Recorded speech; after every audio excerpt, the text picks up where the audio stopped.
to Evolve, Smackdown, recaps, review, rumors, other miscellaneous bullshit we decide to throw in here as we feel like it. It's basically a podcast, but not really a podcast. I guess it could technically be considered a podcast. Anyway, I'm Tofari. I'm CK. I'm Knight Rider. And while CK over here makes sure we have sound, which we do, we're going to just jump straight into it. So we start Evolve off. Well, this was Evolve from the 15th? Wednesday? Was that the 15th? I didn't put it on there. No. 14th? Yes. 13th. It was the 14th. Today's the 17th, so it'd be the 16th, 15th, 14th, 13th, I think. No, 13 comes before 14, ding dong. Shut up. Bite me. Yeah, 14th, you're right. Anyway. Thank you. Shut up. We start off with Keanu Carver and Harlem Lewis versus Gallus, and for the first half of this match, Keanu Reeves and Harlem Lewis are whooping their asses, but as we learn in about maybe 3 minutes into the match, they're not a functional tag team.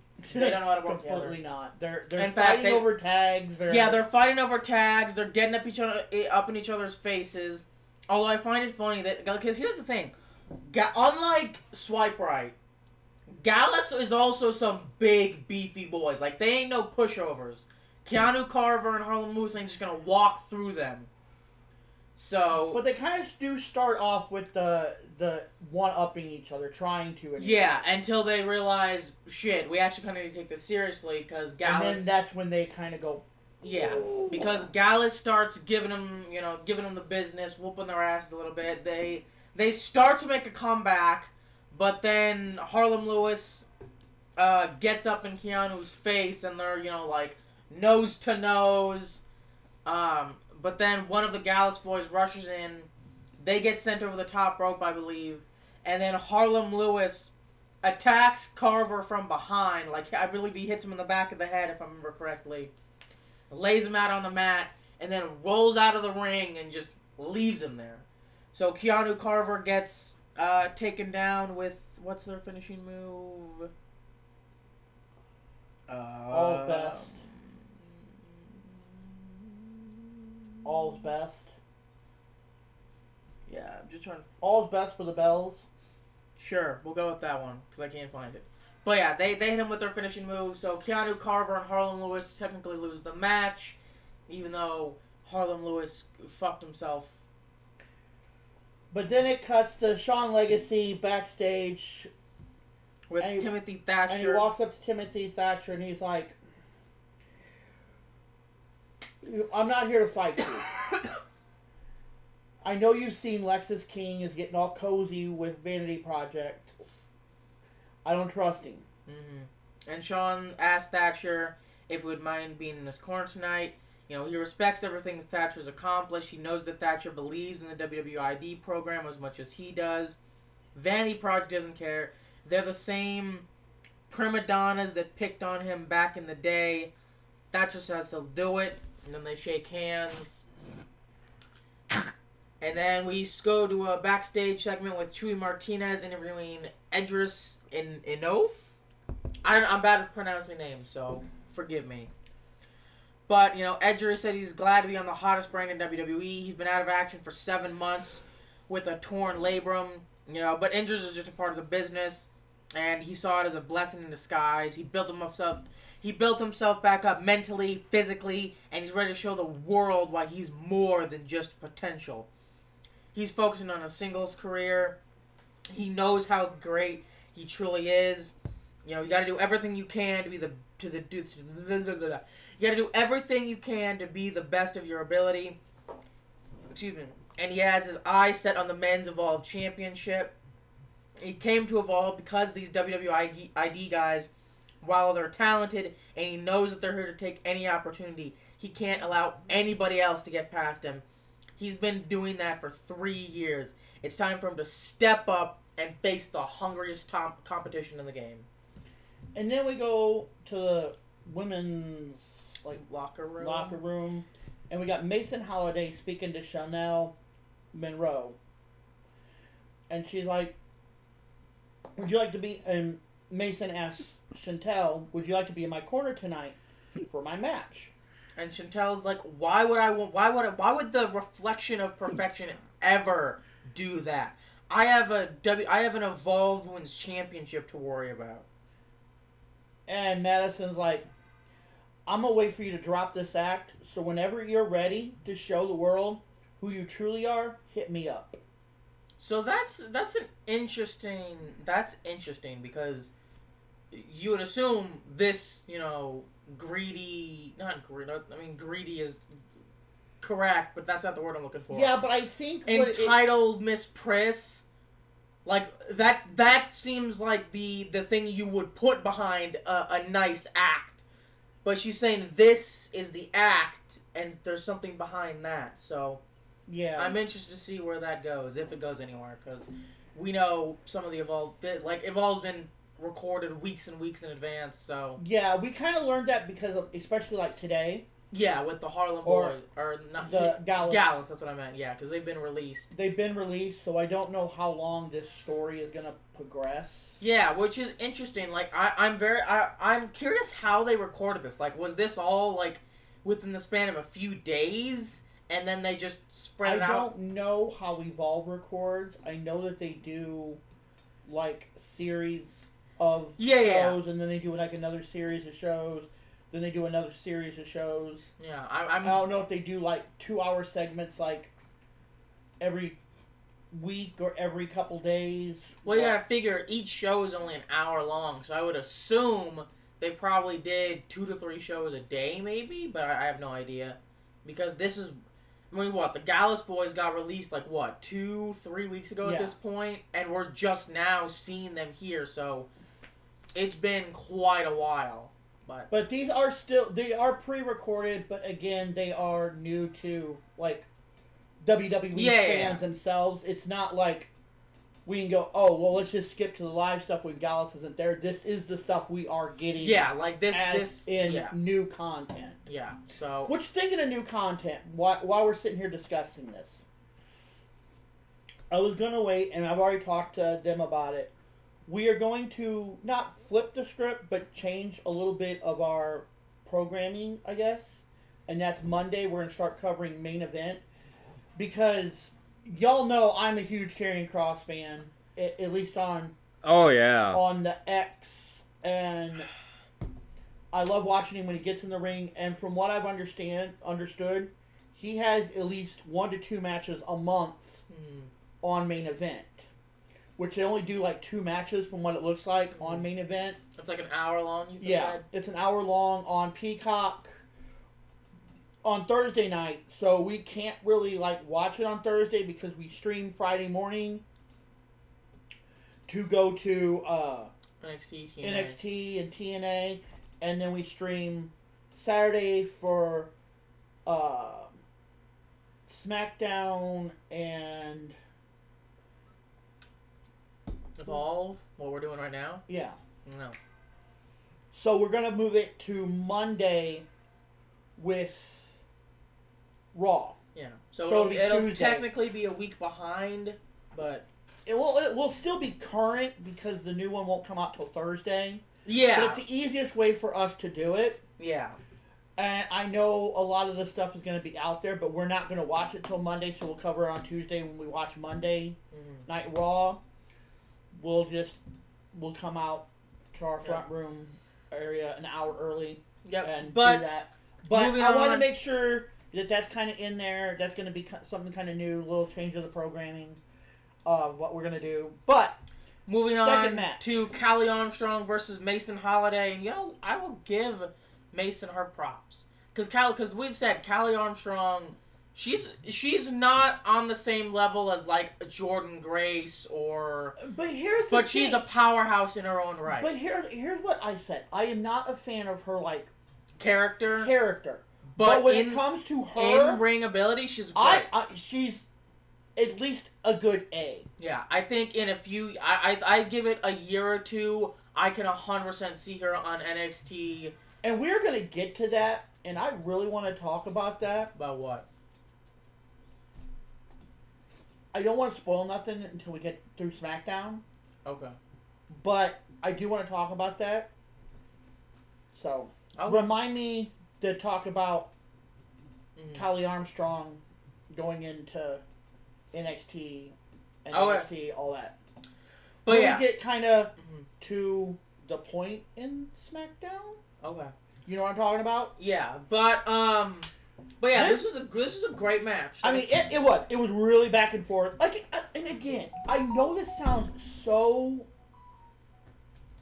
weird, but it seems like sometimes I okay, you gotta understand. I grew up in the Attitude Era.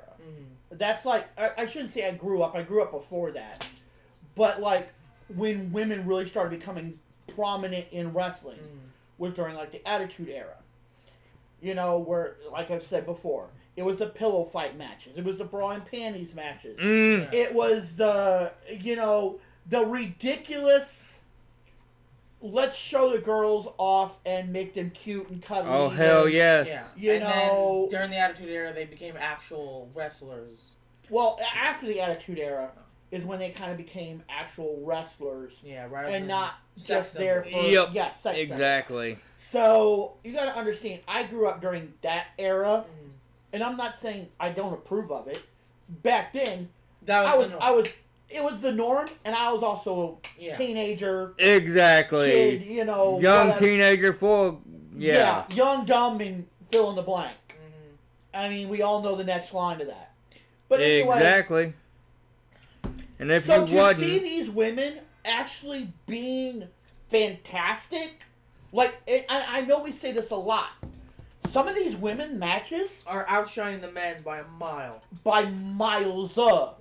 It ain't just a mile. They're like taking and going from St. Louis to Chicago. way over the fucking. From like St. Louis to Chicago, and like instead of like a span of 4 hours, they're doing it in like 30 minutes. Yeah, and the like I said, the best match on Raw or SmackDown that I can remember within the past month, if not longer, was by far the Io Sky versus Stephanie Bakir.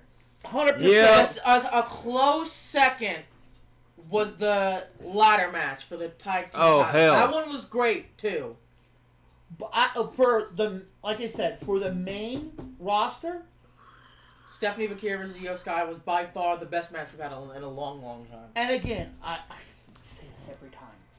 Stephanie, But she just built different. she built different. Stephanie I Bakir, I I'm love- sorry, she's and built you know, different. I'm gonna She's- say this. They have said the same. They've said the same thing about Julia. That girl is on which Julia fire. Is great. I think she's right on that same level. And I think if you put those two on the main roster,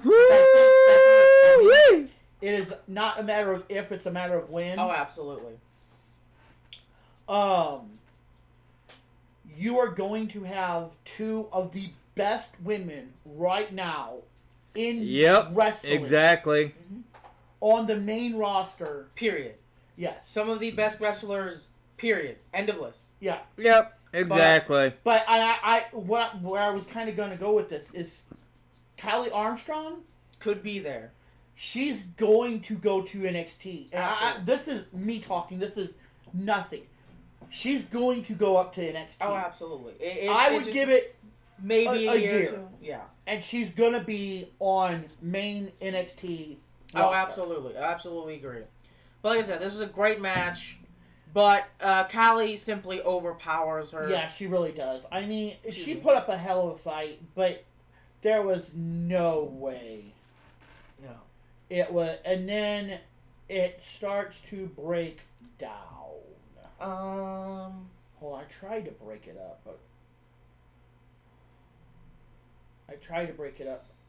but all right. So she says she's been reminded the world that why she's different. She's the difference maker, and in a few weeks she's gonna prove to everybody that she's the history maker because she'll become the first ever Evolve Women's Champion. And then she goes, "I'm looking at you, locker room, and it's pretty. I'm sure, and I'm impressed, but you don't see." But did you see what I did to Kendall Gray? Yeah. Armstrong, I don't care who else Stevie Turner puts in that fatal 4-way elimination match. Because at the end of the day, that title is coming home with her. And then Zeta Steel shows up. Ugh, yeah. And she's like, I want to introduce myself. You know, I'm the real deal Zeta Steel. And Armstrong, you're delusional. I know that you can do all the crazy flips, but I have a brain. If you had a brain, you would know that the Women's Championship has one name on it, and that's the real deal Zeta Steel. And then Chantel Monroe comes out. Yeah, she says she can speak for everyone that watches Evolve, and no one wants to hear Zeta's whiny-ass voice. You know, I know that, Armstrong, you got game.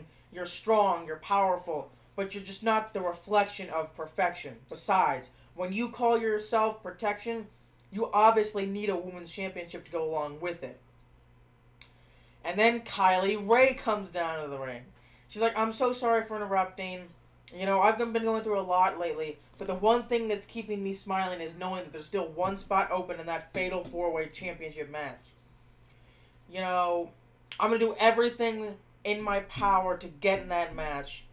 Zeta tells her to shut up and says that the makeover Wendy Chu gave her a few weeks ago was the best she's ever looked. If anything, she should have put Kylie in that pillowcase and shipped her far, far away. And then Kylie's like, fuck it. Punches Zeta in the face, and then they just all start beating the hell out of each other. Yeah, it turns into a brawl. So, then Keanu Carter is in Stevie's office, and you can tell he's, I'm not going to say mad, because mad isn't the right word, he's livid. He's pissed. He is super pissed. Yeah, he comes in, he's like, where is Harlem? And not Ava. Stevie's like, you know what? You have every right to be pissed off, and you can have your one-on-one match next week. And he's like, okay, and he kind of just walks out. You know? Like, but he's still like, oh yeah, he's still fuming. Oh yeah, level is he's going to. But he's like, just know, on site. It's on site, and it's gonna be a fight. That bell isn't even going to I agree. That ring. bell next week is not even gonna ring. No. He's probably gonna be walking backstage, and you're gonna see the attack like the first 30 seconds. So yeah, and then they're gonna start fighting out into the ring, or at the very least, I expect Keanu Carter to just they usually do the walk down. He's gonna be straight into the ring. Fist starts flying, and the ref's like, just ring the bell, fuck! But yeah, that's going to be a good fight. And then we get to the third match. Javier Bernal versus It's Gal. And I didn't care for this match. To me, it wasn't... It was good, but it wasn't great. Yeah, I don't know. I didn't care about either of them, if I'm perfectly honest. Yeah, and I mean, I like a lot of Evolve, but these are two... And here's where I had the problem. I understand Javi has been gone for a while and started a new character. I did not watch Evolve. We started watching Evolve like episode 1, but I guess he's been out for 7 months, and we really haven't had like the whole 7 months of Evolve. So it really kind of confused me. And this Gull we haven't seen except in like promos, whatever. And he's a complete douchebag. Yeah, I could not get behind either one of these guys. Yeah, I wasn't terribly invested in either of them. I mean, it was a good match. Like, It's Gull was, putting up some heavy haymakers. What did we name? Bernal was, like I said, it was an okay match, but we just didn't particularly care for either of the characters, so we weren't that invested. Maybe in the next couple of weeks down the line, maybe. I'll get to know, like, Javi. But Gall is talking smack to Bernal, but he rolls Gall over to pick up the victory, and after the match, I literally called it. I'm like, he's going to attack him, and then he does. Yep. He attacks Bernal from behind, he gets into a ground and pound, and then he plants him with the... Thunder Kiss? No, the Striation Bomb. I don't know if I'm saying that correctly, but it's how I think it's pronounced. And then we see Nikita Lyons talking to Stevie Turner in her office. Stevie's like, I was impressed with your victory last week, so much so that she wants to put her in the last chance 4-way match to determine the final spot in the Evolved's Women's Championship Fatal 4-way elimination match. And Nikita says when you crown a champion, then she can give her a call. And I'm just like, bitch, I don't care who you are. It's an opportunity. Take it. You're not that cool. But here's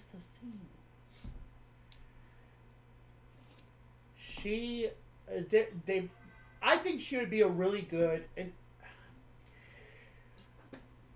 Nikita's always been, at least what I've seen, at least her best stuff. She's always been kind of the heel. Oh, I get that. I 100% agree. And she's kind of more of a entitled character. I guess kind of a Charlotte. Yeah, but I'm just saying, like, bitch, no. You don't just snap your fingers and get a title. You are not Charlotte Flair. Charlotte Flair shouldn't even be getting that. But you don't get to just snap your fingers and get a title shot after they already crowned champion. And besides, if it's me, and I know I'm not Nikita Lyons, I know whatever, different people, whatever. That would make you the second Evolved Women's Champion. Wouldn't you want to be the first? Mm-hmm. Maybe that's just me. Maybe I'm fucking crazy, but... No. Because there's a world of difference. You know, Zelina Vega is our new Women's United States Champion. But Chelsea will always be... Chelsea will always be the first. Yep. Ivy Niles... Not Ivy Niles. Why the fuck did I say Ivy Niles? Oh, my brain. Lyra? Yes, Lyra Valkyria will always be the first Women's Intercontinental Champion. You can't ever get that first unless you are the first. To be the second, third, 100th, whatever, cool. But you're not the first. So you're telling me, and I agree with you, but what you're telling me is if they walked up to you, say it was for the men's, and you were involved, and she's like, Kyle, whatever, you go with Tafari, hey, or you go by George, I don't freaking know, whatever they decide to put your name as, but they go, alright, you're in the Fatal 4-Way for the men's championship. Fuck yeah, let's go. I'm taking it. Exactly. It's not even a question. Exactly. It's not even a question. Do I agree with, for her character, 100%. Yes. But also, I feel like I don't know. I'm overanalyzing. You're right, 100%. Especially when she's, an entitled, like, oh, I'm the greatest, I'm this cool, and... Show it. Yeah, like, why would you not want to be the first ever Evolved Women's Champion instead of the second? I don't know, that's just me, though. Anyway, we have another backstage interview with Chewy Martinez with Kylie Ray. She's really excited because next week it'll be her versus Zeta Steele, Aria Bennett, and Chantal Moreau. The winner will get the final spot in that Evolved Women's Championship Fatal 4-Way elimination match, which is going to say a Fatal 4 elimination match? Yes. Yeah, exactly. That means it eventually has to get to 2. Mwah, beautiful. I love that. This is the moment she's been waiting for. Chewy asks Kylie what happened in her match with Wendy Chu. And Kylie admits that losing to Wendy is still bothering her, but she doesn't have time to talk about that. Exactly. She has a match to plan for next week. So we already know Wendy Chu is going to get involved. Absolutely, yeah. It's not even. It's not a matter of if. It's a matter of when. And you were a little more excited, Tafari, than say I was, but. Stevie Turner has signed Troy Yearwood to the Evolve roster. For those who don't know, Troy was on Team Mickey James in, the season of WWF. It's Gal comes in. He's like, I want to embarrass Javier Bernal. Steve reminds Gal that this is her show and he can't do whatever he wants. And Gal's like, save your speech. And Troy stands up for Stevie. If Gal has a problem with that, they can talk about it. And then Gal says that Troy shouldn't be mad because he has a better physique than him. Which, I'm going to disagree. Troy is built like a brick shit house. But here's the... Okay. We had this battle last night. Troy Yearwood is good. Don't get me wrong. If you didn't watch LFG, he was on there and bragging about like literally having every title in like the LFG training. Training center. He'd broken like almost every record, like the bench press, the vertical jump, like he like his name is at the top of every board. Yeah, pretty for much. the men. Okay, so do I think he's good? Yes, but he's one of those that I think needs more time to be better. But that's why he's an evolved. That's why he's not. But I understand that. But what I'm saying is, I don't know if he's ready for that. Well, here's the thing: you can't get better just by practicing promos. You can, but the only way to know if what you're doing, what you're thinking is going to work, is to apply it. And if it doesn't work, change it. Yeah, yep. I see that, but I 100% agree. I think he has there's better wrestlers, I think, that should have had that spot. I think he's phenomenal in the ring. I think it's just a matter of pulling that personality out of him. Yeah, I think that's what lacked for me. He went in, he did all the moves great. He was great in the ring. But Alexa, turn off speaker. Oh yeah, that was probably really annoying. Okay. But yeah, I agree. It's that personality that's kind of lacking. And I think that's something even the coach has kind of... Yeah. That he knows every move. He's great when it comes to... In-ring ability. But that personality... His promos, his characters, it was just kind of... dry. Yeah, it falls flat. And I agree, but like I said, I feel like the only way... Because here's the thing. You can practice moves 1,000 times, day in, day out. Get them all perfect. Get them all down 1,010%. Promos, that's something you have to go out and do. You can, like I said, I know you but can... Evolve really doesn't do a lot of promo-y. I absolutely agree, but it's better than nothing, you know? Because there are some promos. Exactly. There's... Like the Kylie Ray we just talked about. Yeah, stuff the like Kylie that. Ray, or even out in the ring when all three of them were out there, you know. Yeah, but it's not a weekly thing. Oh, absolutely. But like I said, something is better than nothing. You have to start somewhere, and this is where he's starting at. Like I said, I give him credit. I really do. Fair props. And to be fair, I don't know. The only other male that I could think of that I would want on here more than him was Drake.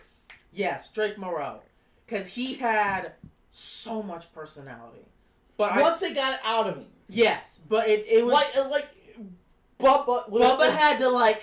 And I feel like it's gonna be the same way. I don't think he's gonna be quite as goofy and silly as Drake Moreau, but I feel like Troy Yearwood, once they get that personality out of him, he'll be golden. But yeah, like I said, I think Drake he showed it like we said. Bubba had to yank it out of him, but when he got it out of him, it was spot on. Yeah, it was absolutely this is his gimmick. This is who he is. But I kind of flip it back and forth, being the Cajun, the Cajun, the Bayou Boogie, the whole like alligator man, And like I said, I feel like we're gonna see him on Evolve, if not NXT, within the next 6 months to a year. It's not even a question. Yeah, I hope. Because like I said, of the people that have lost, I think he was my favorite. Mm-hmm. I agree. At least of the guys. Yeah. Mm-hmm. We all know who the girl is.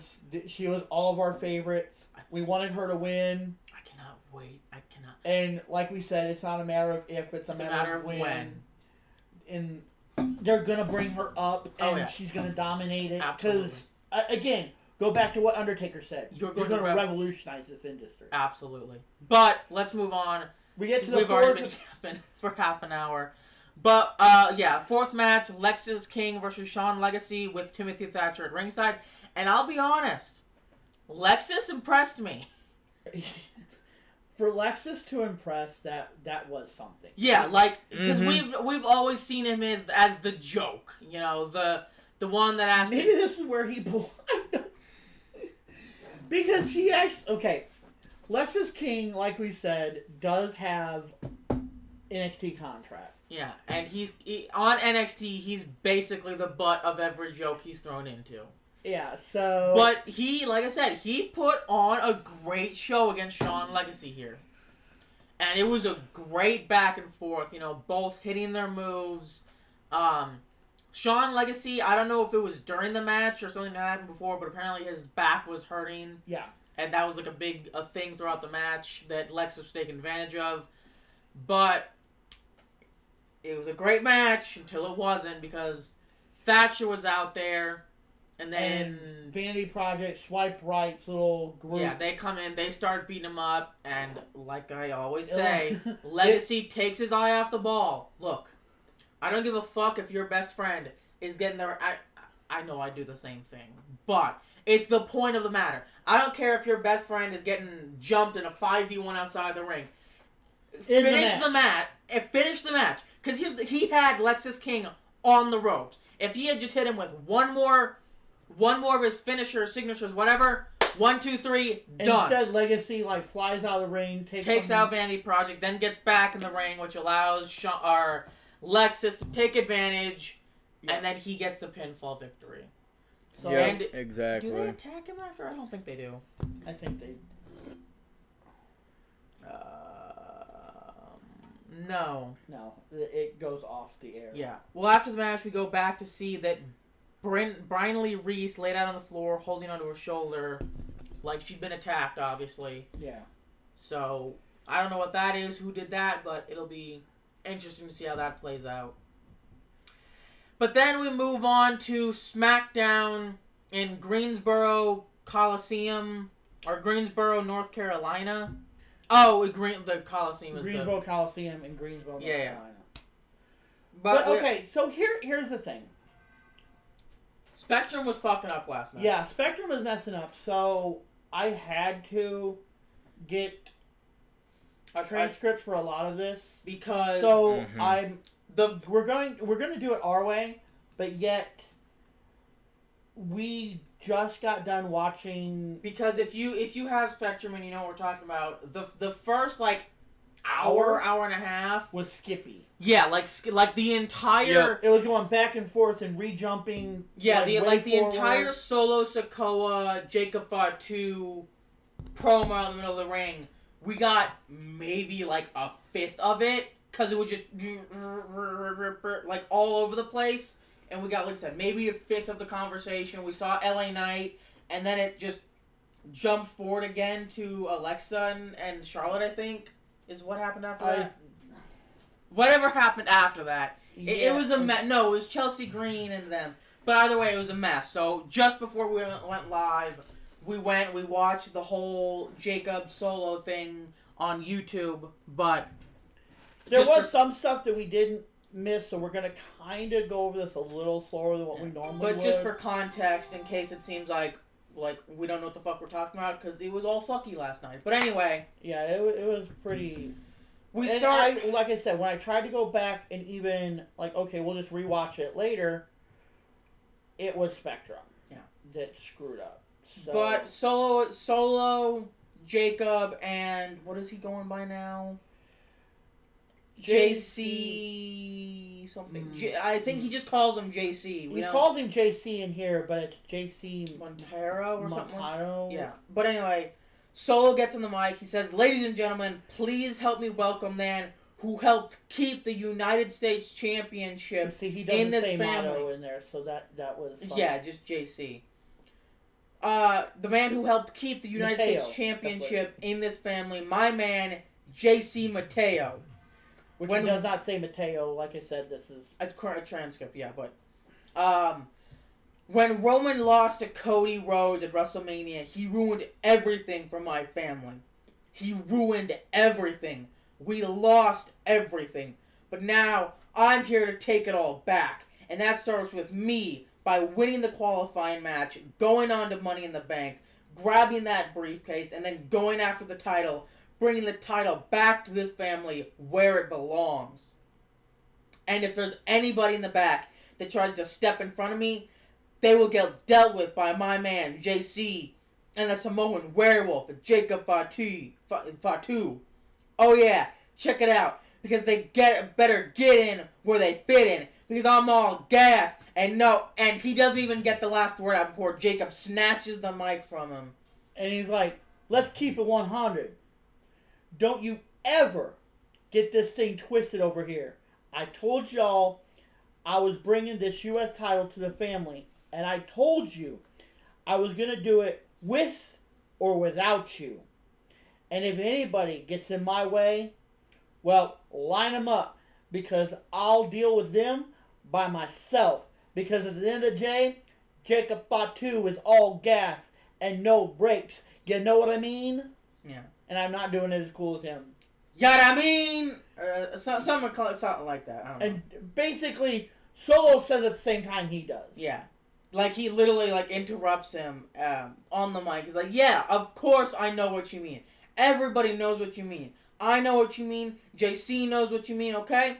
But Jacob, don't worry. You gotta understand something. The reason I'm doing all this is because I love you. Everything I'm doing is to help. Jacob, look at your shoulder. Shoulder. Ugh. What is that? That's proof. That's proof of me telling you that I love you, Jacob. But there's something I need to hear from you. You remember that thing you used to tell me all the time? Remember you used to say it loud and proud every minute of the day? What was that? How did you used to say it? What was it? And he says it so deep. So monotone. It was... Because I'm going to do it at least my best impression of how he used to do it. It was like, I love you, Solo! And then he goes... And then with this one, he's like, I love you, Solo. Yeah. And it's almost like, I love you, Solo. Like he dropped several octaves, yeah. But then Solo's like, no, that ain't it. That's not how you used to say it. Everybody here knows how you say it. You used to say it loud and proud. Jacob, come on, man. Tell them how you used to say it. Jacob, who do you love? Tell them who you love. Tell them what you used to... And he, basically grabs his shoulder and, shoves him almost. Tell them who you love. And Jacob's not having it. Jacob is, he has sunglasses on, but he's, glare... you can just see the visuals on his face. He's glaring daggers through him. But then, before they get to resolve their little conflict, LA's night music hits. And they all turn, and this is the stupidest thing, and they all do it, and I understand why, but they all turn to face the entrance ramp. Yeah. Every single one of the three of them stand to face the entrance ramp. And then LA Knight comes from behind and yanks JC out, bangs his head on the announce desk a few times, and then runs off before the other two can catch him. It's just... I mean, 99% of the time that's where they come from, so it makes sense, but, But I do think we missed part of this, and I didn't find this. I probably could have found it on YouTube, or not YouTube, but X. But we did miss this one, so we're going to do this as best as we can. Yeah. B-Fab gives Michin some encouragement ahead of her Money in the Bank qualifying match. B-Fab says that the Money in the Bank briefcase would look good on Michin, and having tag team title gold at the same time would make it much better. And then Chelsea Green joins the conversation, and she said that if anybody is going to win the Money in the Bank ladder match, it's going to be the MVP of last year's Money in the Bank. Once she wins, she's going to implement a beautiful social economic policy with the trickle-down effects that will lower interest rates for the secret harvest. Nonsense. And then Alexa Bliss kind of just walks up. And she taps Alba Fire on the shoulder, and I was like, what the fuck? She didn't say that, but she's like, what the hell, or something like that. And then Chelsea gets scared, and Alexa tells Chelsea that she'll see her out there. B-Fab reminds the Secret Harvest that they're banned from ringside. Chelsea wants to put tariffs on mediocrity, starting with Alexa Bliss, B-Fab, and Michin. Like I said, Chelsea is a beautiful character. Absolutely. I love that she's got the entitled thing, but yet it's not entitled. It's entitled in the goofy sense where you just make yourself look like a joke, but it's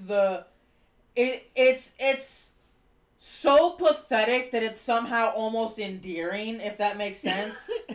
Like I said, I love Chelsea's character. Like, she's just a spoiled kid that doesn't get her way. But I'm making a new law. You can't do that no more because it hurt me. Yeah, like that's not how it works, honey. Exactly. She's just completely out of touch, but for some reason it works. And you know what I do love? Every time she gets in trouble or whatever, Nicholas, no! Nicholas! Nicholas! But as great as that promo was, and to be fair, it might have been because we were all jumpy and skippy around the place, but the match was very lackluster. Yeah, because this match was still kind of skippy. Yeah. But so even with what I only got highlights. I only found highlights of it. I didn't find like the full match. But even with what we saw, it felt just because they start off by like Chelsea Green might as well not even be in the damn match. Yeah, they kind of push Chelsea to the side to start. Yeah, like she gets kicked out of the ring to start by Michin, I believe. And then Alexa and Michin start going out for a bit, and then Chelsea gets back up on the ropes. Then they both double drop kick her off the ring again, and then, like I said, it might just be because Spectrum was dumb and skipping around. But from my perspective, from what I saw, we had like the first half of a match, and then we had the commercial break where it was still up in the corner, but you're not really paying attention because you're trying to deal with the bullshit commercials. Anyway. And then we get back, and, like, a minute goes by, and the match is over. Like I said... Then it goes to Alexa, like, staying on the apron because she wins, and then it just kind of, like, freezes for, like, 30 seconds, and then jumps, like, really far ahead. Like I said, I don't know if it was just because Spectrum was being dumb and glitching out. Maybe the match was great, but from everything I saw, it was just, eh. Yeah. Like I said, Chelsea Green might as well not have even been in the match. I think she is the one that gets pinned, technically, if I remember correctly. Yeah, she plants her into the Sister Abigail DDT.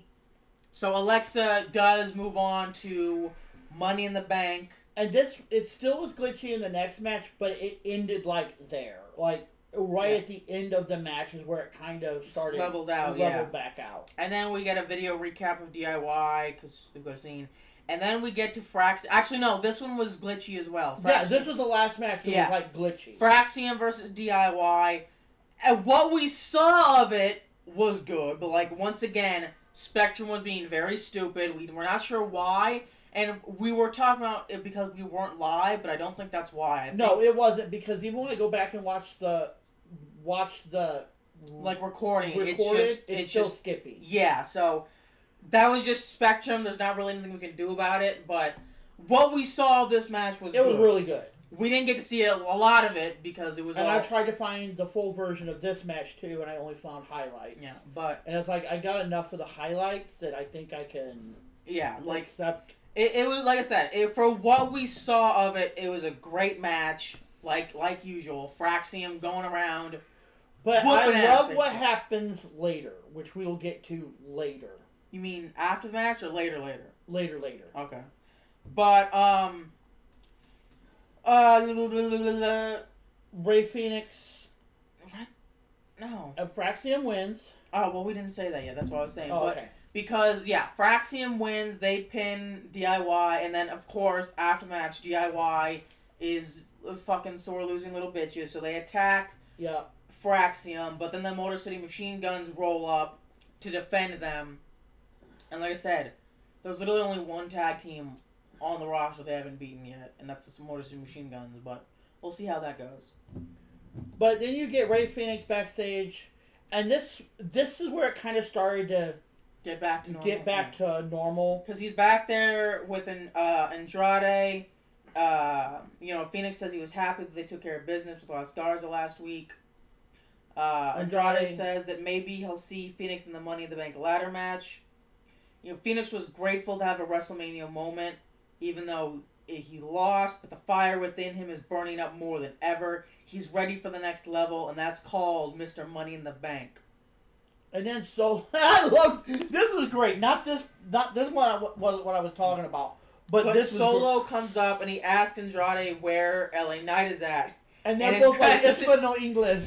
Yeah, like, they speak in Spanish, and Solo says that he's wasting time and decides to walk away. Like, of course he's like, of course you don't speak English. It was just so funny because they're like, and then go back to speaking Spanish. He's great. Which I have no idea what they said. Yeah. But it was just really funny because he's like, oh yeah, you don't speak English. And then this is the part that you love. We learn from... the Street Profits come out, and they see... Fraxium is like... Nathan Frazier is almost holding up Axiom. Yeah. Like, because he got... Attacked. But... And Street Profits walk up and like... Now, you guys did great, and you guys are killing it out there. And we just talked to Nick Aldis. You guys have won your first 4 matches, something like that? Yeah, because there's only 6 now with Fraxium, but there's only 5 other tag teams. They've beaten 4 of them, including the Street Profits. But so, next week on SmackDown, they will have a shot at the tag team titles. Which, again... But here's the interesting part that I noticed. Everybody noticed, but Frazier, right? That's his name, right? I have that. Nathan Frazier. Yes, Nathan Frazier. I was making sure. He's trying to talk, and Fraxium because he's like, we're speed running this thing. All we have to do next week, and Axiom's like, whoa, calm the hell down. Let's just worry about our match next week, Because Frazier's like, we got this in the bag. We've been, cleaning house through these tag teams. We're going to get those titles, blah, blah, blah, blah, blah. But again, I'm going to say what I've said 100 times. They're more dangerous. When you get Fraxium going this way instead of this way... They're more dangerous. They're more dangerous. But, I'm very interested because we saw last week that the Street Profits... They were already injured going into that match, and they were pushing Axiom, not to their limits necessarily, but like it wasn't a cakewalk by any stretch. So I'm very interested to see what a 100% Street Profits versus a 100% Fraxium can do. And I know this is a pay-per-view, but excuse me, I totally think that this would be a perfect pay-per-view match. Absolutely. But I kind of like that we're, not all the titles have to be defended at pay-per-views. We can just have a title defense on a Monday Night Raw, on a SmackDown. So... Our next part... I'll take the first part of this because I'll let you be who you love. We get to the R-Truth, and Wade Barrett is interviewing R-Truth. And we'll just go with it because I don't even know. It is probably jumbled to hell, and it's how R-Truth said it. Mm-hmm. So if you understand it, congrats. If you don't, join the rest of us, okay? But Wade Barrett's like, R-Truth, thank you for joining me. I know you're a busy man, so I'm going to start it out. The Backlash press conference. John Cena AA'd you through a table. What is going on between the two of you?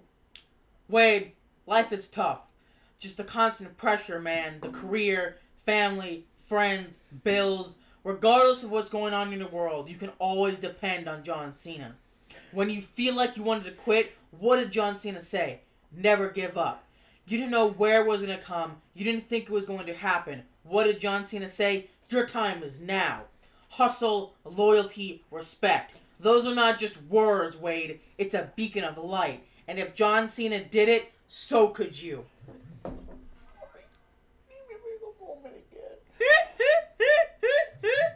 I don't know what any of that just said. And like I said, Truth, what do you always say about Truth? He's a national treasure. He's a disaster. Wade Barrett says, Truth, listen to yourself. This sounds crazy. You won John Cena the match at Backlash. You prevented John Cena from being punted. And look now, he repays you, and you want to sing. Look how he repaid you, and you want to sing the praises of this guy? Wade, John Cena won that match on his own. You don't know John Cena like I know John Cena. That man at the press conference was not John Cena. The John that I know, he wouldn't turn his back on the people that support and love him. The John that I know, he wouldn't be talking about ruining wrestling, putting his friend, brother through a table. I don't want to fight John, but if I have to beat him back into his senses, then I'll do it. I'm gonna do it. I already talked to Nick Aldis. It's set. Saturday night's main event. Wade, John Cena is the greatest of all time, but I remember what my hero told me. Face the impossible. Never give up. And regardless of what happens Saturday night, I'm going to walk out with my head held high. Because I'm going to live by 3 words. Hustle, loyalty, and respect. That's what's up.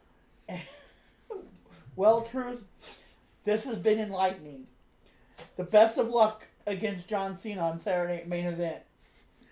And like it... There's no words to explain what that combobble was that he was even speaking. Exactly. It's pretty obvious. John Cena's a beacon of hope and he's going to beat him back into his senses. I understood it perfectly.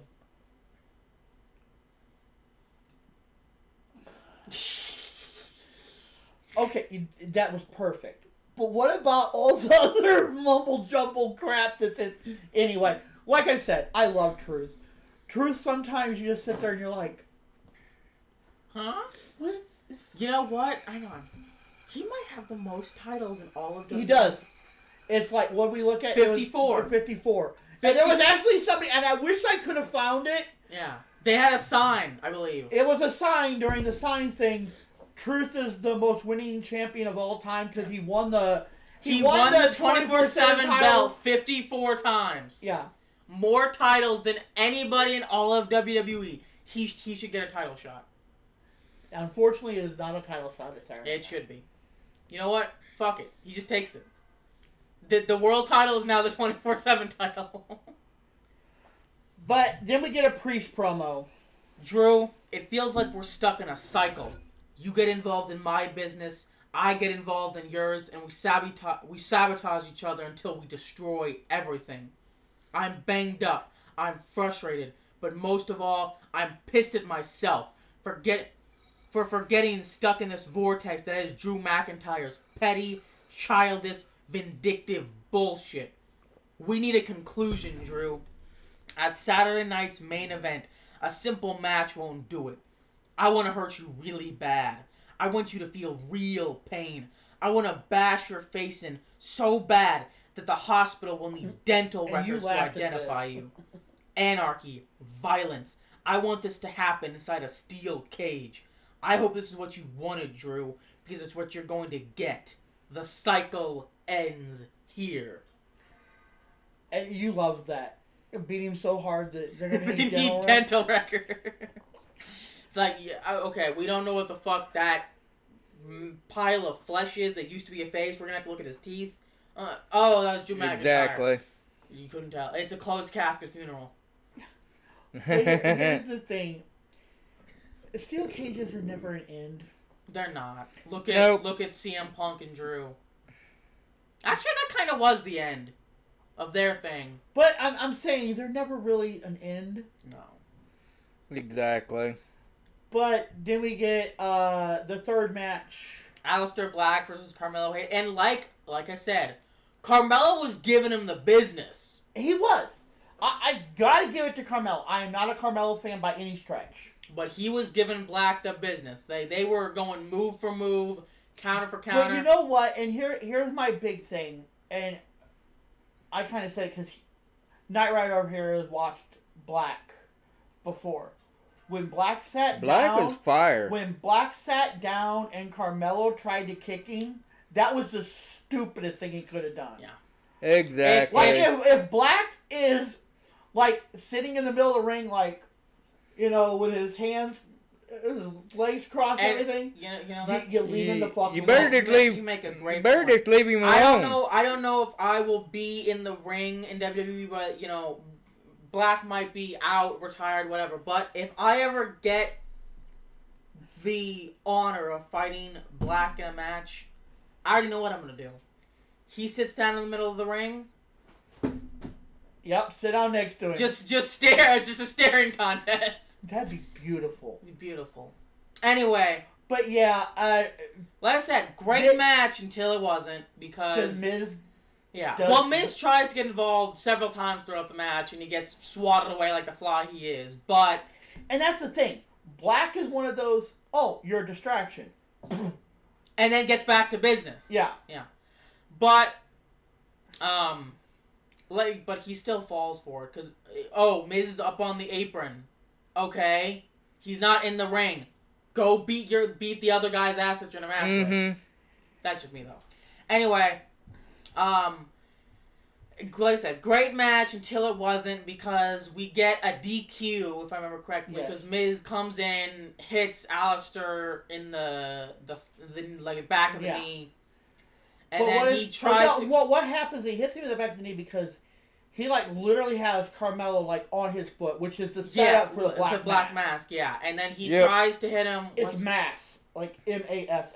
Yeah, but what's Miz's finisher? It's probably in here. It is Miz's finisher.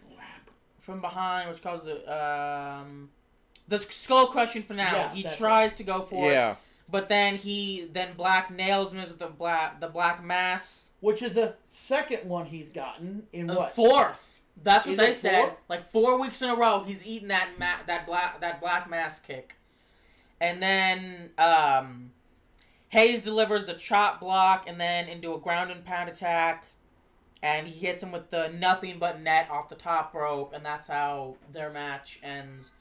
So. This is so confusing to me, because half the time when it's a DQ, it's a no contest, but this time, Aleister Black, that might just be the transcript. It's a no contest. Like, it actually is ruled as a no contest. Okay, that's what I was saying. Yeah. Because even when it came up on the screen, it said no contest. Good. I love that they do that now, because I remember back in the day, someone gets involved. I got the win, but it was because of a DQ. Like, that's not a kind of... You don't want that on your record. At least I wouldn't. If my opponent cheats and they get themselves disqualified and I get the win because of that, sure, whatever. I'm still not a fan of it, but I'll take it. But if somebody else gets involved and it's a bunch of bullshit, just have it be no contest. So I really like that they're doing that now, at least my opinion. But we get Byron Saxton backstage talking to Alexa. Yeah. And Alexa is like, it feels amazing to be the first entry in the women's Money in the Bank ladder match. My goal is to become the first woman to win 2 Money in the Bank briefcases. Mm-hmm. And then Charlotte Flair comes up, and she's like, and they're standing in front of Nick's office, which again we just watched because that kind of got a little glitchy too. Yeah. Mm-hmm. And and then after this it kind of cleared up, but this one was glitchy for some oddball reason. But Bliss wants to know if Charlotte's given any thought to what they talked about last week. Bliss hasn't forgotten that Charlotte took her under her wing in NXT. For some reason, she was a decent human being back then. And Charlotte's like, I have no clue what you're talking about. Yeah. And then Julia walks out of Nick's office, and Nick walks out behind her, and he's like, that is my favorite I need you ladies to meet the newest member of the SmackDown roster, Julia. Yep. And then he's like, you, and points at Charlotte. Let's discuss your Money in the Bank qualifying match. And Charlotte's like, if you want to help lady who shall not be named, just stay out of my way. Well, she calls her Lexi. Well, she calls her Lexi at that moment. She's like, Charlotte says, Lexi, if you want to help, just stay out of the way because I don't need your help. Mm-hmm. And then after that, she's like, we'll see. Yeah. As kind of like the camera is going off you hear. Yeah, and like, then we bullshit. get another Tiffany Yep. So Stratton I'm versus pretty Nia, sure that this is going to become like a rivalry. a big thing of where like I'm almost looking at. I know it's going to sound really bad, but maybe this is just a thought in my head. I don't know if you heard that, but maybe this was a thought in my head. What if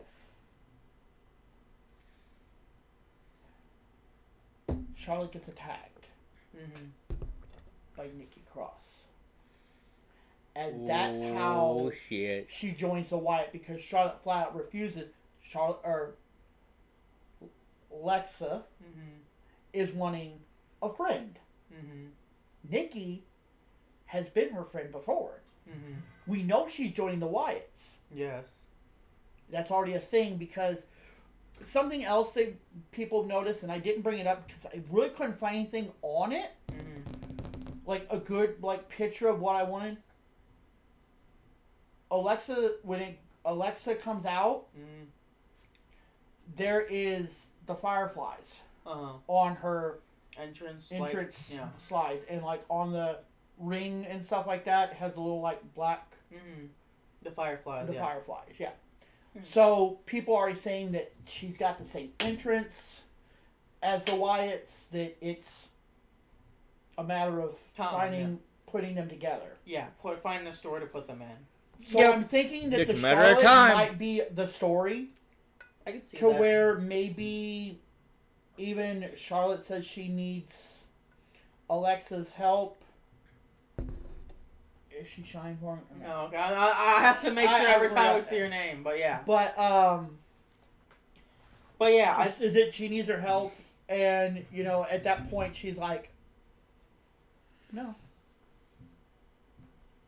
we'll see. my friend is the one that attacked you, and kind of make that part of the story. I mean, I'm just saying. Yeah. We'll see. We'll see. Then we get whatever happens. But I see it happening. However it goes down, I just really want to see Charlotte be a face. Like this, I know we keep talking about, but this, it's just the same shit. It's just boring. That's like beating a dead horse in the head.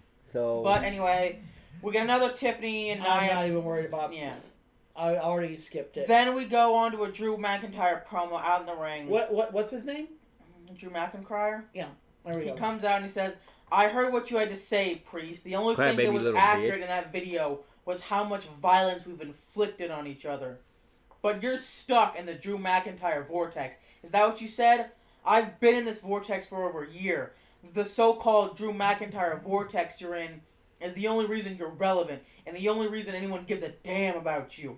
I've been trying to get rid of you for months and months. I beat you at WrestleMania in your own match. I beat you in a street fight, clean, and you keep getting involved in my business. You're obsessed with me. It's getting to the point I was genuinely concerned that you wanted to wear my skin to your birthday party. But I don't know what this is. This is jealousy. This is a psychotic level of jealousy. You look at me and you see everything that you ever wanted. I am better than you in every single way. I got all the accolades. I would have been a Grand Slam champion at Backlash if it wasn't for you. You're trying to take out the competition, and I genuinely believe you're willing to kill me to do it. Because you choke-slammed me off a 15-foot platform and slammed my head into the concrete. This has to end. I'll see you inside that cage next Saturday, and I'm going to make you a guarantee. Because when Drew McIntyre makes a guarantee, it happens. Only one man is going to walk out of that cage. The other is leaving on a stretcher. Drew McIntyre, I call you. Yeah, if one's leaving on a stretcher, it's going to... I don't know. I feel like they're... I think they're gonna... I think they're trying to push Drew. My opinion. That's what it feels like to me. I feel like they're trying to... Like, they're building up all this heat with him going against Punk, him going against Priest, yada, yada, yada, yada. I feel like it has to lead somewhere. You know? Yeah. Whereas Damian has kind of fallen to the sidelines. Like, like, when he was going up against Gunther in the Judgment Day, he was, top competitor out there every week, and recently he's just kind of been there. Yeah.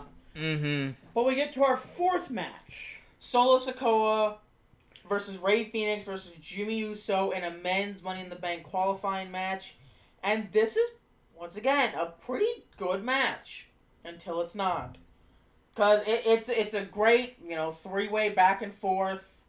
Because Solo tries to team up with Jimmy at the beginning, and he's like, "Nah, fuck that." So, yeah, he's like, and Jimmy kicks him in the face. Then Ray kicks him in the face. Then they both kick him out of the ring. And then they start fighting. And what did I say? Good alliance is only as good as long as there's only. Yeah, as long as there's another guy in the ring for you to beat up. But when it's just the two of you, that goes out the window immediately. Exactly. But, like I said, it's a great match until it isn't, because Jacob gets involved, and then JC gets involved, and they basically hand Solo the win on a silver fucking platter. Yep, exactly. Which, I don't get it. The Secret Harvest was barred from ringside. Why the fuck weren't the other two dipshits barred from ringside? But here's what. Because Knight comes out there. Yes, after the match with a steel chair. And starts attacking JC, Matado. And then he gets backed. He gets backed up onto the announce desk, and he's just like, like a fucking pack of hyenas. And then Nick is like, whoa, stop. Knight, you want to fight? JC, you want to stick your nose in other people's business? Here on SmackDown, we settle things in the square circle. Get me a ref out here. LA Knight versus JC in your now. JC's debut now. On SmackDown, right now. And JC is not somebody to fuck with. Well, go ahead and if you saw it or if you didn't see it, this dude, for being a guy who is as big as he is, I was very impressed. Yeah, like he's not, to be fair, 99% of his stuff is being a beefy powerhouse. However, just watch this.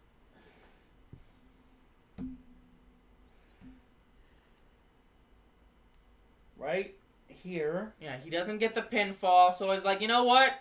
Let's just do a standing moonsault. Yep. Yeah. Exactly.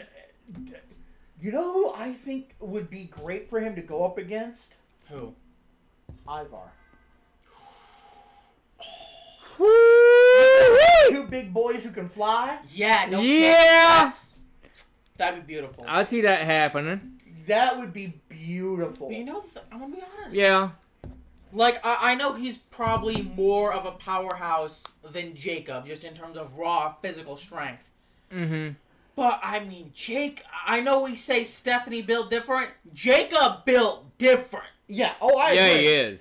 Like, so, how many times have we seen that man get up from something that should have killed him? Yeah. Put his ass in the ring with Jacob Paul, too. These two are going to go head-to-head. I think he's going to have to go through JC now before he gets Solo. Absolutely. Put him in the ring with Jacob Paul, too. No, screw that. You'd get in the ring with Stephanie Fakir. Who wouldn't? Anyway, moving on. I plead the fifth on this. I am not commenting on this in case this ever would get watched.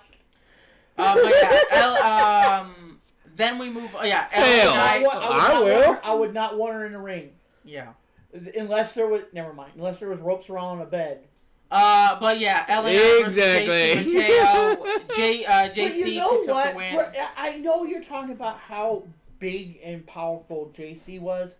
Knight was doing good. Oh, he was. Knight, he was not like... Knight was holding his own. He was not handing it to him. He was working for it. Yeah, but here's the thing. Like we said, it was JC's debut match. Like, we're used to LA Knight putting on clinics. So, that's not anything new for him. The only reason I'm talking about JC is because it was his debut match.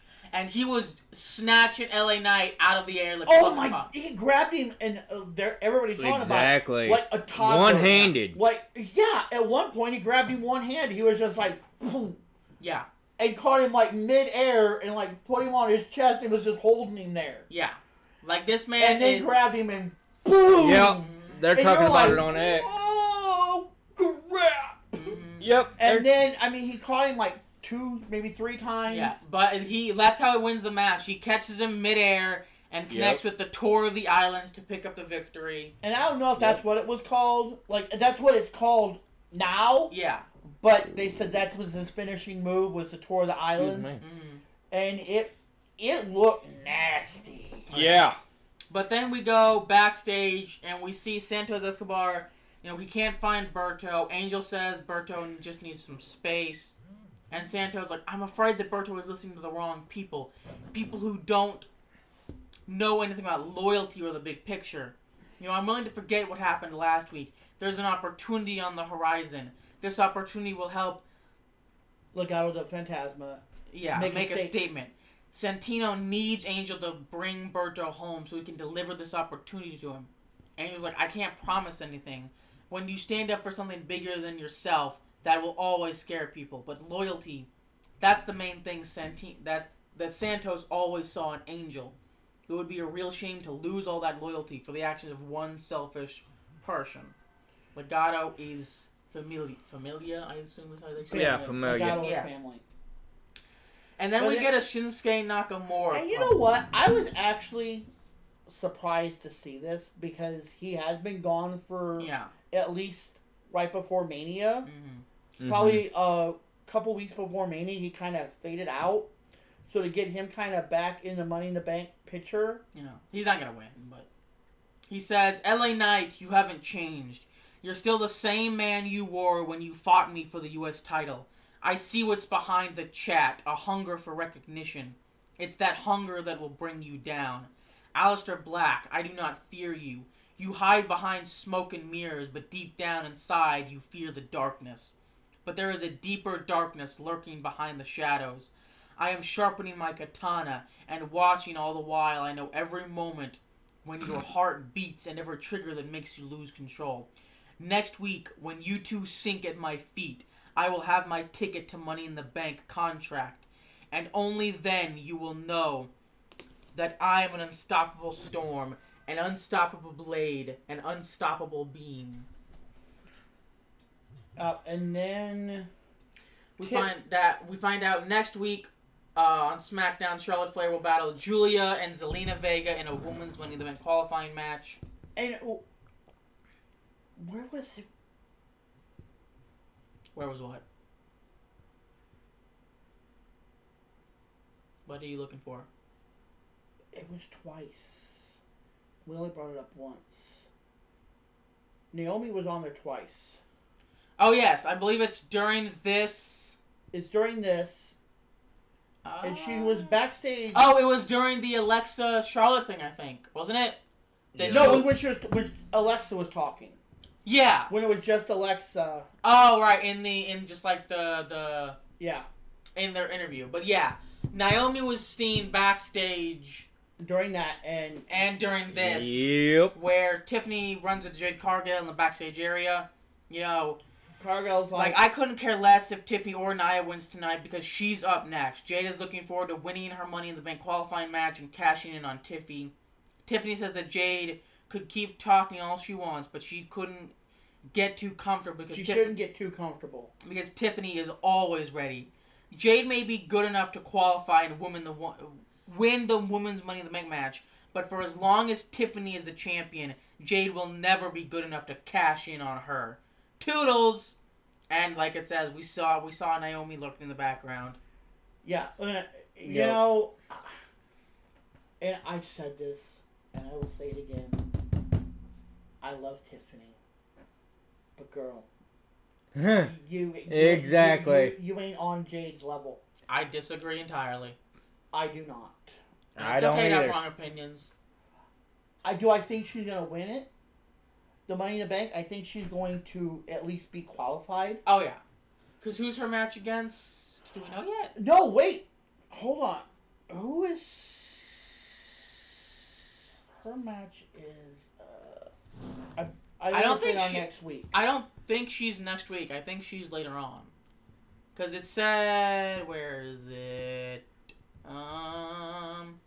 Charlotte Flair will battle Julia and Zelina Vega. I think Julia's getting that. Yeah, absolutely. But I'm saying, we don't know. That might be a good match. I hope it better be. Yeah, it better be. No, Julia Tiffy. Oh, that'd be great. Oh, that'd be fire. That'd be wonderful. But yeah, That'd be a damn good match. That would have to be a SummerSlam. And I know it would be an on-the-spot thing, but here's the problem I have with that. Julia, I know it's only been done like maybe 2-3 times at most. Needs to call her shot. Julia needs to be like, Tiffy, I'm cashing in at SummerSlam. Right here, right now, before SummerSlam even hits. So be ready. We have a match. And just hand the contract over to Nick, whatever. Fair and Fox. be like, I want her at SummerSlam because I want her to be ready. Fair Fox. Then again, because I think in order to cement Julia as a powerhouse, like they need to put her at least until Stephanie gets there. Agreed. Which I'm not saying she might go. That would be great to put.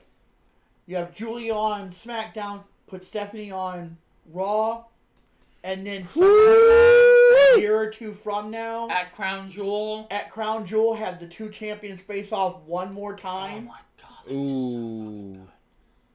Stephanie's winning. I'm sorry. Yeah, but she's Yeah. already beat her twice. Yeah, don't get me wrong. I love Julia. Julia is phenomenal in that ring.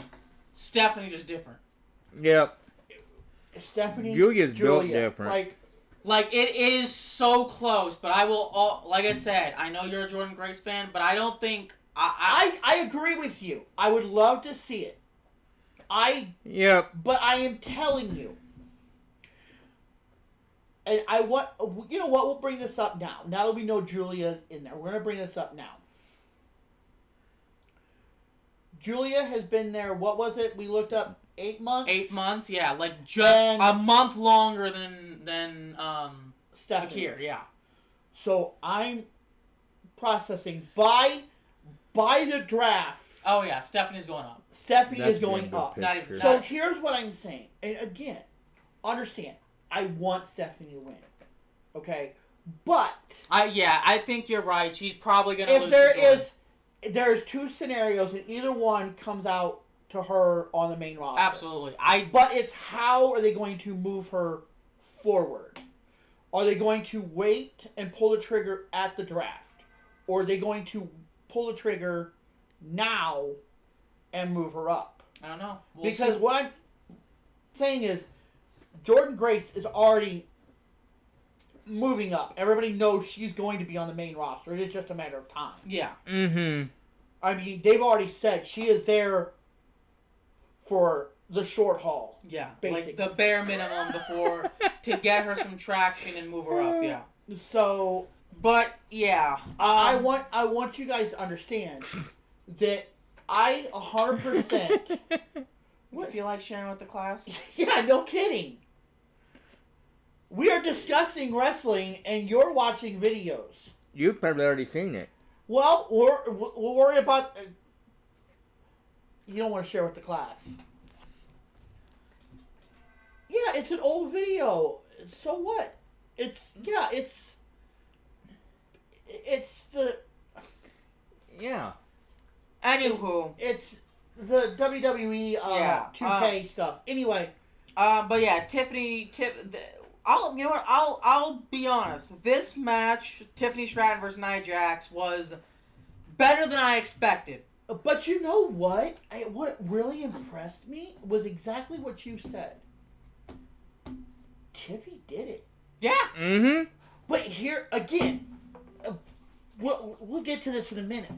But I mean, Tiffany was holding her shit. Oh, absolutely. Mm-hmm. Like Nia, I'm sorry, I absolutely loved it. Nia put the Annihilator on her, and she just grabbed the rope. Yeah, because here's the thing. Nia Jax does not. Oh, she's like, wait, what the fuck? Who? Nobody, as far as I'm aware, nobody has ever even gotten the rope. like you can't kick out of that. Your shoulders are pinned to the ground. Exactly. But As she far as grabbed I the know, rope. nobody. She grabbed the rope and it was done. Because I was even saying, like, she can't kick out of this. Like, There's no way. I'm not even being. And the ref was like 1, 2, and he was like, yeah. And she. Like, not even being. And he just looked up and but when she you had her have hand right that there on much that weight rope, on boy. your shoulders, I don't care how strong you are. I don't care if you're Jade Cargill. You can't lift your shoulder off the mat when you have Nia Jax sitting on top of your shoulders. That was her only option. Yep. So that was a nice way to Go, get out of Tiffy. it. But of course, like we said, Naomi was looking in the background. She comes out with a steel chair and looks like an absolute fucking fool. Yep. Because she gets up on the rope, she's about to go in and I assume attack Tiffy, attack Nia, whoever. Tiffy. Jade comes running down to the ring. And Naomi, I mean, she looked like a moron because she goes, whew, and fucking like flings the steel chair out of her own hand Into the ring. and proceeds to get her ass whooped out of the arena. And by then Jade Nia Cargill. grabs the steel chair. Thinking that she's going to use it on Tiffy. This is what I absolutely love. Because the referee was trying to figure out what was going on, so he was distracted. And then Tiffy comes up, she drop kicks it into Nia's face. And you know what? I do think I did get a picture of she genuinely got busted the fuck open. Hang on, let me find it. Yeah, she did. It There's a chair shot. Yeah. It was bad. I mean... I don't know if there's a video to that one. No, but I know we have a picture of her somewhere. Hang on, give me just a moment. I know you put it in here somewhere. Yeah, like Nia got what she bargained for. I'm sorry. You even said she's busted open. Yeah, like I saw that, like, because you could literally see like medical coming down with, like. Yeah, look at that right there on her above her eyebrow. She got busted the fuck up. Oh god, that's gotta be so uncomfortable. With it going down into the collar, ugh. That's got to be so uncomfortable. But yeah, I mean, you can see right there. She got smacked pretty damn good. So again, I know I keep bringing this up, but I love that it's not heels cheat. The faces, the baby faces are like, you know what? Screw it. Yeah, you're gonna bring it to the ring. I'm gonna use it. Exactly. I love sir. It's about time. Instead of kicking it out and going, I'm going to win it fair, they're like, nope, screw it. Yeah, I'm doing it. You're going to bring it in, I'm going to use it. And I love that that has changed. I absolutely love that has changed. Yep, exactly. It's about time for somebody to... So, but yeah, we just have a few other things on Discord that we're going to go over. I kind of put that in there. I know we already talked about it, but yeah, Julia is now officially a member of the SmackDown roster. I thought that was cute. Yeah, and this is just a cute little picture of Alexa with her daughter. Yeah. Jeff Cobb now officially goes by JC Mateo in WWE, like we said. And this I enjoy. I'll be honest with you. Well, when it wants to load.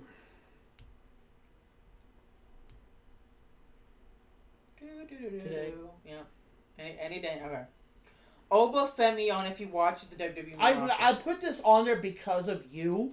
As a student of the game, as a scholar of the sport, I have to watch. I definitely don't watch from the perspective of a fan anymore.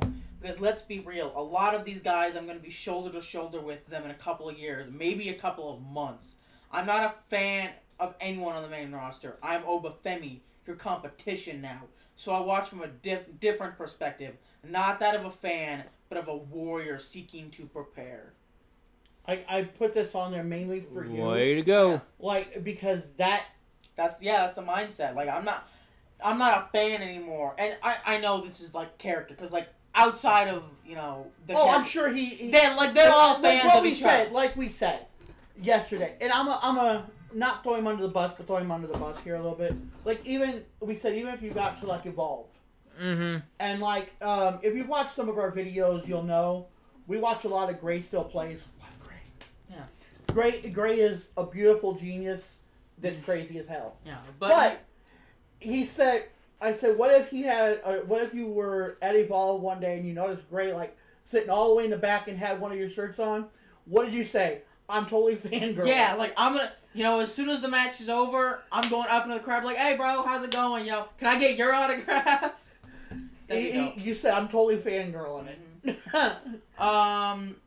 I think there's a better one down. Is further. there? I think thought there was only I don't know what this is entirely, but Triple H has made an investment. I have a vision, and he's going to see it through. Julia # Smackdown winning streak on the way, and that I can 100% see. Yeah, that's what we showed that already. This is more of Nia's stuff. Your qualifying matches for next week: LA Knight versus Nakamura versus Aleister Black, and then we have Julia versus Charlotte versus Alina on SmackDown. I assume we're also getting some on Raw as well. Yeah, I couldn't find Raws yet. What was the one up there? Hold on, the Alina. I don't know what this is actually. Click on it. I don't remember. You remember what I posted that one for?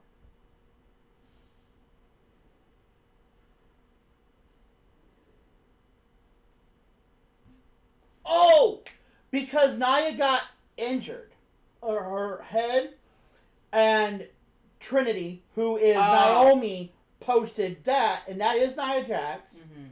So read what Nia Jax said, and then that's, or not what Nia said, but what Trinity said, and then what Nia said. Don't get me started, girl. Let's not talk about Big Jim last month. But if you read what she said, she's like, I thought Samoans had hard heads. Yeah, you bet you open like a can of biscuits.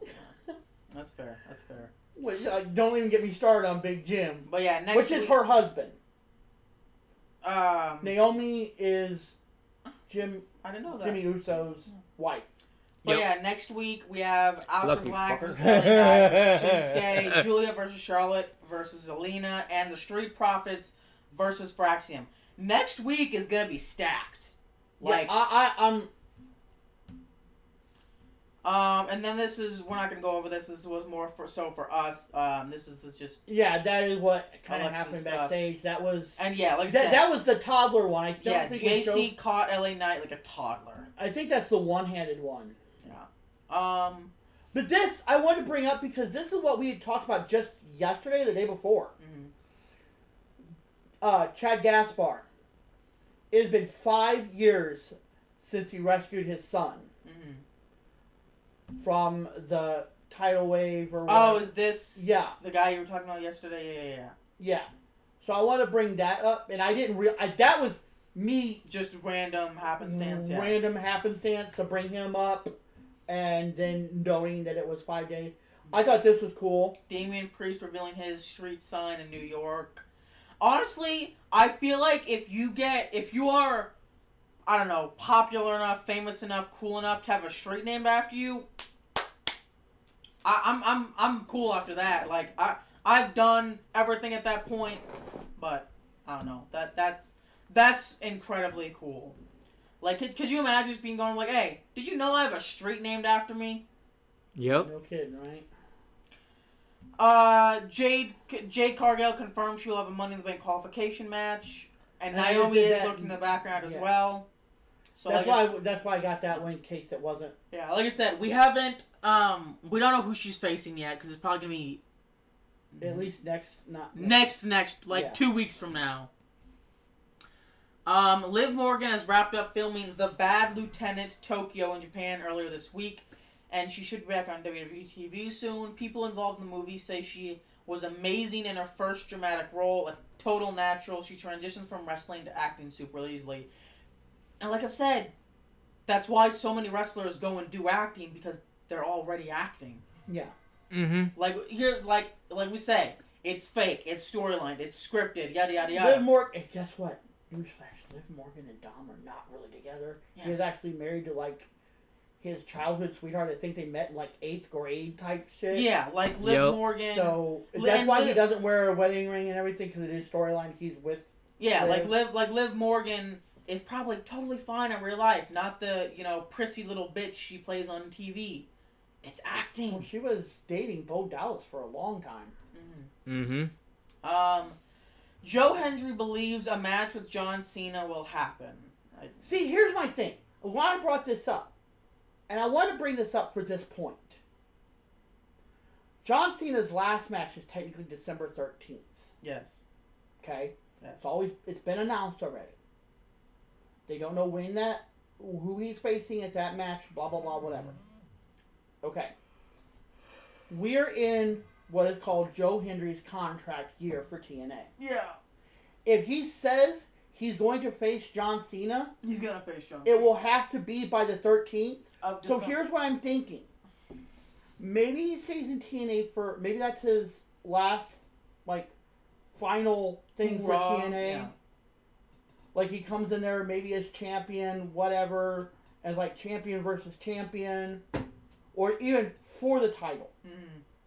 Maybe Joe Hendry's the one that takes it off. Now, I'm just spitballing. Yeah. But that's where Joe Hendry maybe relinquishes his TNA title and is like, you know what? Guys, I'm officially signing right there on TV. Kind of like what Indy Hartwell did. Mm-hmm. Yep. On TV. Here's my WWE contract. Done. Yep, exactly. I can see that. That's what I see happening. And then just the last thing we have here is talking about the GOATs, Fraxium. Because, like we've said, they have pushed every single tag team to their limits and beyond. So, this is from JD. JD from New York. Oh, I thought that was somebody from... No. Anyway. Fraxium has injected such energy into the SmackDown tag team division, and it made the tag team segments the best on the show. Now, imagine an entire division between both Raw and SmackDown like this. Oh, yeah. And we've said this. And we've said this, and we've said it. You have the NXT talent, the Raw talent.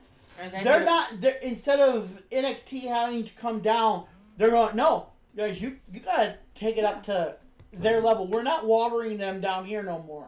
I agree. I 100% agree. We're not bringing them down to your level. You're raising up to... And I think that is great because as we've kind of seen more of the NXT stars, at least the ones that we've connected to, like Julia, Roxanne... Fraxium. Even, Tank and Tank. Even Trick Williams. Or not Trick Williams. Carmelo? No.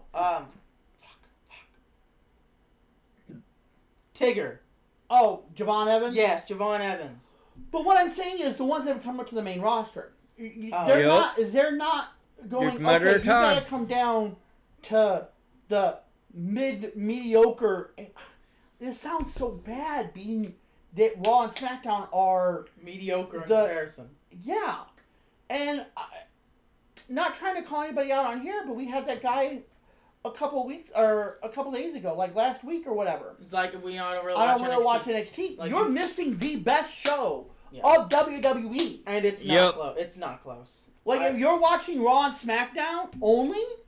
Exactly. Dude, you're missing a whole much better show. Absolutely. And again, I am not trying to say that Raw and SmackDown are horrible. Because they're better than what they have been the past few months. They're getting better. Yeah, they're getting better, but NXT stars in. Yes, exactly. They are pushing. Mm-hmm. I agree.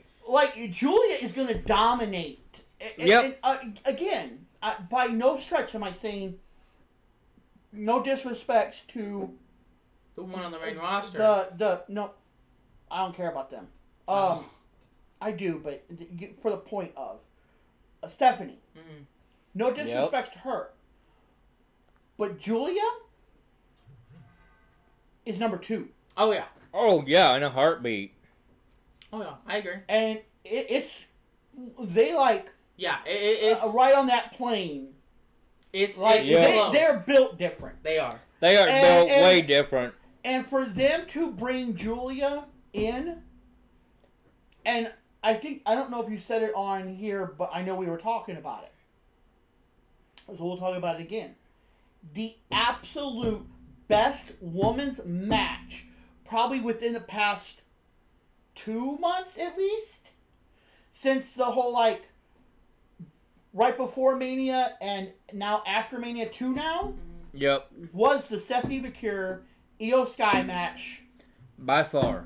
by far. Yeah, I like it. Just the best match on the main roster. I Yep. think the best women's match since Mania, and if we're including Stand and Deliver, was by far the Fatal 4-Way. The Stand and Deliver Fatal 4? Yes. Oh, 100%. But I'm saying the Yes. best match we've had on the main roster since and even before WrestleMania. It might have even been the guys, too. That's what I'm like. Yeah. Sweet. Yeah. The best match on the main roster, period, was Stephanie Until McCure. it wasn't. Until it wasn't. But no, it's even with by far the best match was Stephanie McCure versus Io Sky, and it wasn't even close. So that again, I just want to bring out, and I know we're at 135. Yeah. But what I'm saying is the fact that if you're not watching NXT, You need to be. You need to need be, to be. because it is. and I'm not trying to By far, tell you, a very I'm good not trying show. to tell anybody what to do. Not trying to say you should listen to me 100%. But I'm telling you, if you're not invested in NXT, You will be. you will. You will be. Believe us. Because these girls, and Are I say the girls, by but I far mean the guys fire. too. But the girls are dominating Oh, yeah. on NXT. Yes. The men, they're not far behind, but the girls are dominating NXT. Yes. I agree. You know, like I said, I love Tony D'Angelo. I think that whole storyline is great with him and Stax. Not a big Ethan Page fan. Starting to really become a Javon Evans Oh, fan. Oh, you mean all ego? He's such a prick. Anyway, Trick Williams not a fan. Exactly. Of.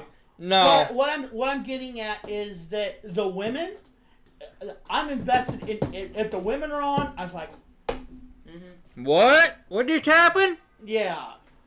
So, If you're not watching NXT, watch you're NXT. missing 2 hours of probably the best wrestling.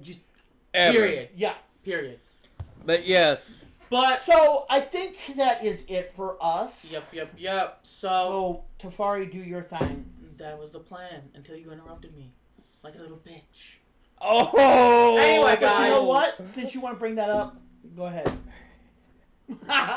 If you made it this far in the stream, go ahead and give us a follow. If you're watching on YouTube, like, comment, share, subscribe. If you want to chat with us, go ahead and join our Discord server. If you want to help support us, press that Press the big red donate button. in the About Me section. But aside from that, I ain't got much else. I'm Tofari. I'm CK. And I'm Knight Rider. Good night. See ya!